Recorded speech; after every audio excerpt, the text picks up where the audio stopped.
This is Dr. Shojania. I am a rheumatologist at Vancouver General Hospital. It's really an honor to speak at the 31st Annual Lupus Symposium. Just a little bit more about me. I am the medical director of the Mary Pack Arthritis Program. This is our provincial arthritis program, and our main building is at Vancouver General Hospital. We have one in Victoria near Royal Jubilee Hospital. There's also a center in Penticton and a smaller one in Cranbrook.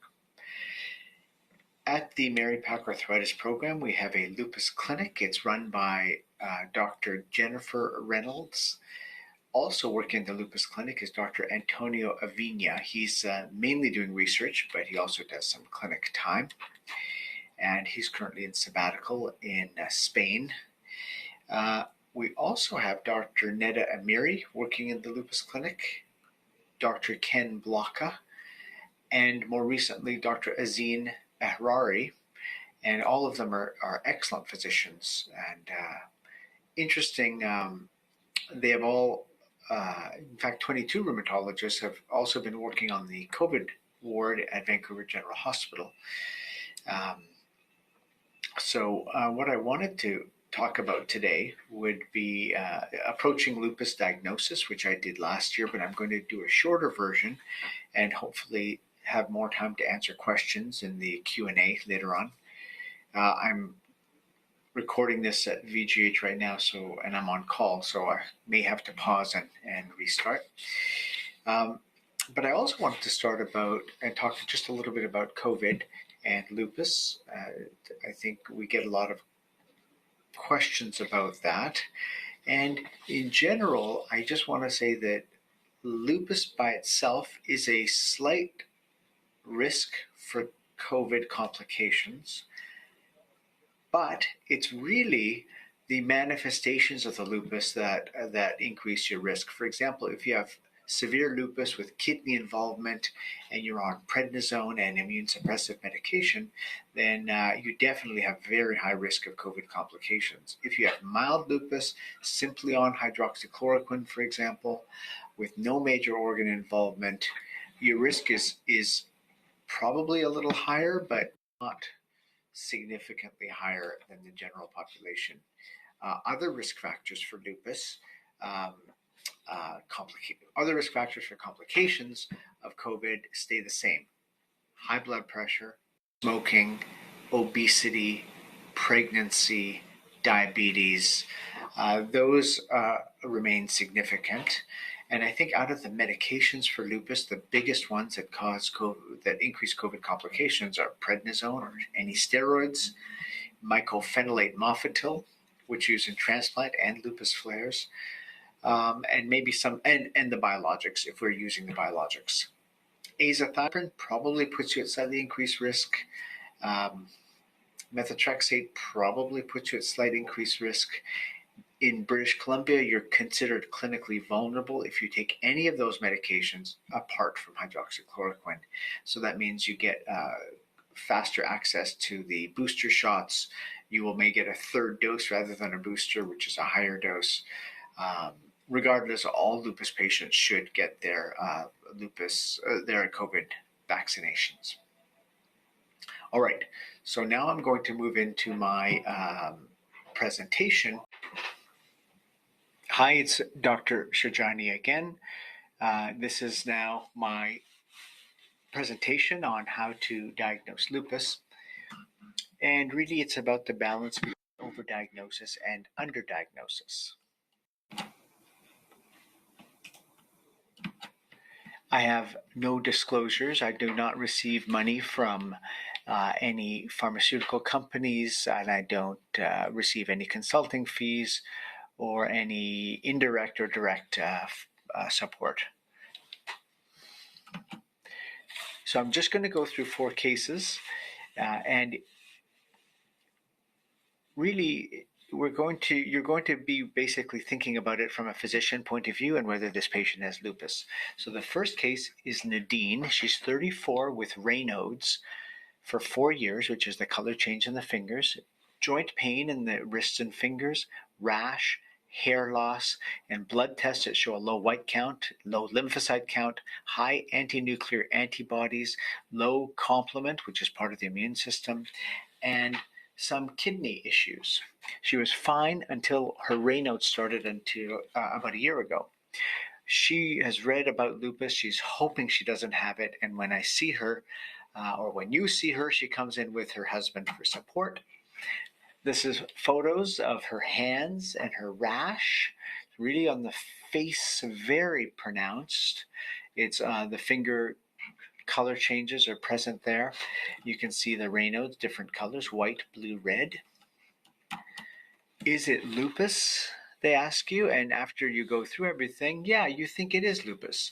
You actually start her on hydroxychloroquine, prednisone. The kidney physician, the nephrologist, sees her. They do a kidney biopsy, which confirms lupus of the kidneys, but fortunately it is early. She then gets treated with prednisone, mycophenolate, and hydroxychloroquine. She meets with our nurse, reviews lifestyle options, and is doing very well. She gets her vaccinations, she avoids the sun, she makes sure she doesn't get osteoporosis, so everything goes well. Next case is Wendy. So remember, there are 4 cases I'm going to give you. She's 45. She has arthritis, a rash on her face, also has Raynaud's. She's noticed hair loss. She has a high-level anti-nuclear antibody. She has 20 years of fatigue and is on disability for chronic fatigue syndrome. She's depressed. She was referred by her GP 4 months ago with a diagnosis of lupus. She's read all about it, and she thinks she has it too because she has a high ANA and other symptoms. The problem is also her insurance company is now cutting off her disability. This is her rash on her face. It's on her cheeks and nose. She also has arthritis of her hands, as you can see. It's and the enlarged joints of her fingers. And you can see over the top of her head, she has some hair loss. Is it lupus? In fact, no, it's not lupus. She probably has several conditions. So, she was surprised. She was expecting a lupus diagnosis. She is upset. Her husband is upset. You try to explain to her that she has several issues. None of them are lupus. She has telogen effluvium, which is the hair loss over the top of her head. She has osteoarthritis of her hands, which is the most common type of arthritis. The facial rash, if I go back, that's rosacea, not a lupus rash of her face. You can see the papules and pustules on the face, different than lupus. It's on the chin. There are comedones. Her anti-nuclear antibody is not related to any of these and may not be significant at all. So that's the case number 2. I think you made the right diagnosis, but patient is not happy at this point. Case number 3, Jasmine. She's 30. She has 2 years of persistent skin rash on her face after a trip to Mexico. She has some joint pain in the wrists and ankles, but it doesn't really bother her that much. It improves with activity. She had a viral infection, probably from one of her kids, and she was admitted to hospital with pericarditis or inflammation around the heart for 4 days. You can get that after a viral infection. She also has a ruddy complexion, but the rest of the physical exam was normal. And she was feeling pretty good, actually, but the anti-nuclear antibody was highly positive again, just like the other 2 cases. Her lymphocytes were borderline low, and she had low complement C3. That's the skin eruption, so a little bit flushed cheeks, a few dilated capillaries. Is it lupus? Maybe. You're 50-50 on this one. So additional blood tests are done. Nothing is found except the anti-nuclear antibody was high, the lymphocytes stayed low, the complement C3 repeated was normal. So she's happy with the good news. So she says she's happy that things are pretty good, but she wonders what's wrong.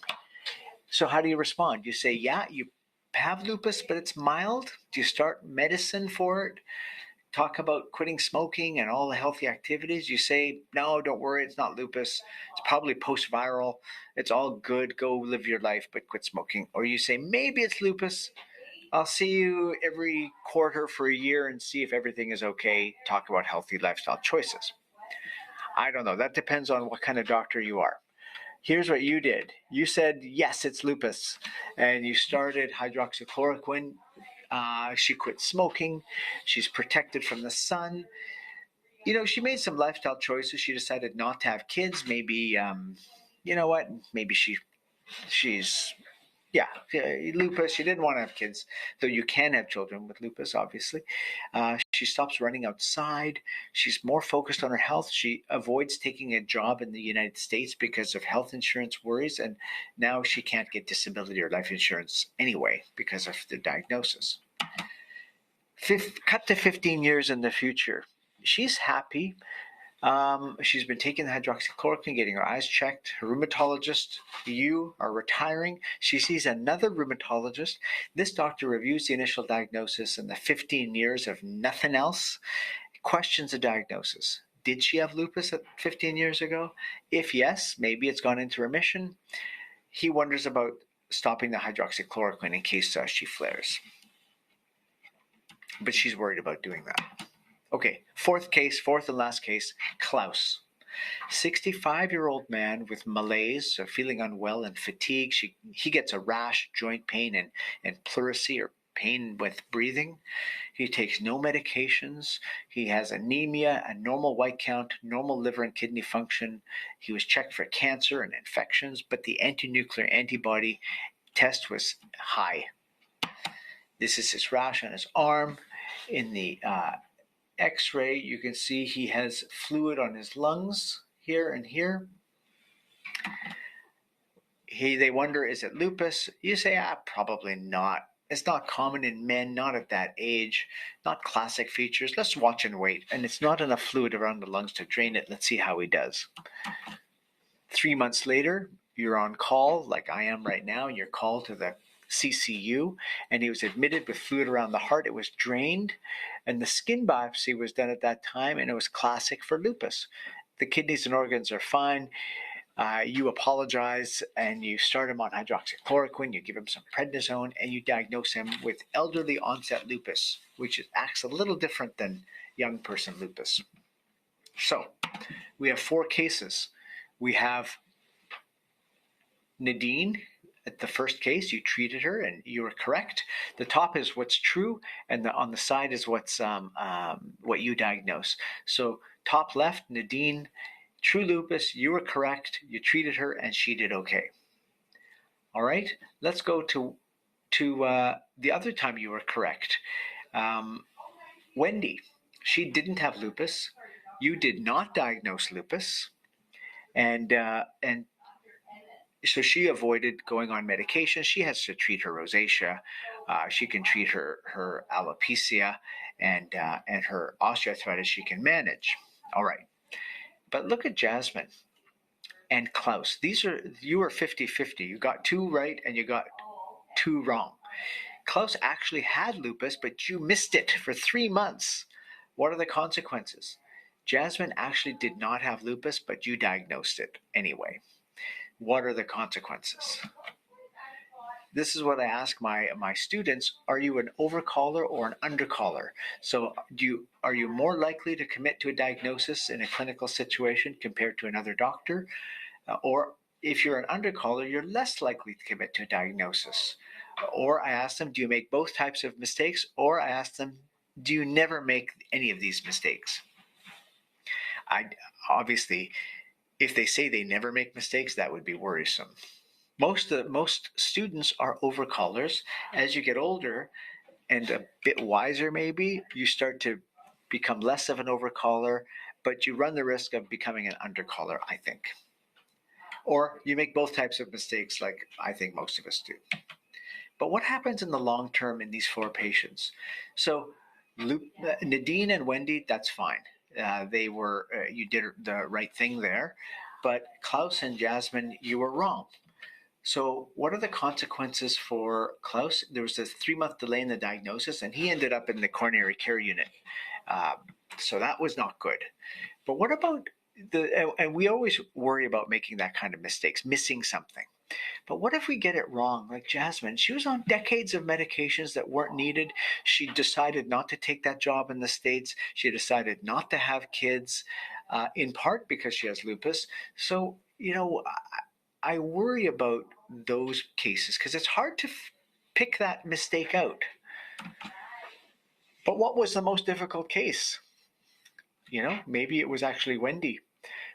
Medications avoided. She was not happy with you, though. She didn't like you.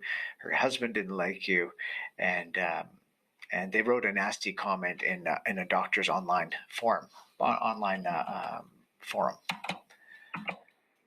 What's the ANA? We've talked about this a few times. I'm just going to end in a moment. Is it useful? When should we check it? It was useful in 2 of the cases, but it put us on the wrong track in 2 of the cases. And they're antibodies against macromolecules as part of a cell. They're associated with lupus and other autoimmune diseases, but also with certain cancers, drug reactions, endocrine diseases, and also lots of people who have no medical problems have the anti-nuclear antibody. 5% of healthy adults have an anti-nuclear antibody with a titer less than 1 in 160. It's probably higher in the geriatric population. So we do not like to do this test as a screening because lots of people have the ANA positivity. And the majority of people who have the positive ANA don't have lupus. There's other tests we can do if someone has a positive anti-nuclear antibody, but you know what? Best to leave this one for the rheumatologist to do these tests because we can interpret them better. They don't really point to things very definitively. So is it useful? Sometimes, but there are pitfalls. When you should check it is when you suspect a systemic autoimmune disease like lupus, Sjogren's, myositis, or scleroderma. Should it be repeated? The answer is no, and really we should not use it as a screening test. If you have lupus, you have probably a biopsy of an organ or skin, or you have really objective features, and it will declare itself. But I think doctors and patients need to rethink the diagnosis, say what if sometimes, look for other conditions, other autoimmune diseases. There's a saying the lupus doctors have, which is lupus can do everything, but not everything is lupus. And remember, fatigue, joint pain, hair loss, and rash are common. And the majority of people with these things don't have lupus. They have different reasons for their symptoms. I'm going to stop there, and I would recommend that if you have questions, please email them to info@bclupus.org, comment on the Facebook post, or save the questions for the live Q&A on Friday, and we will try to address them all. Thank you.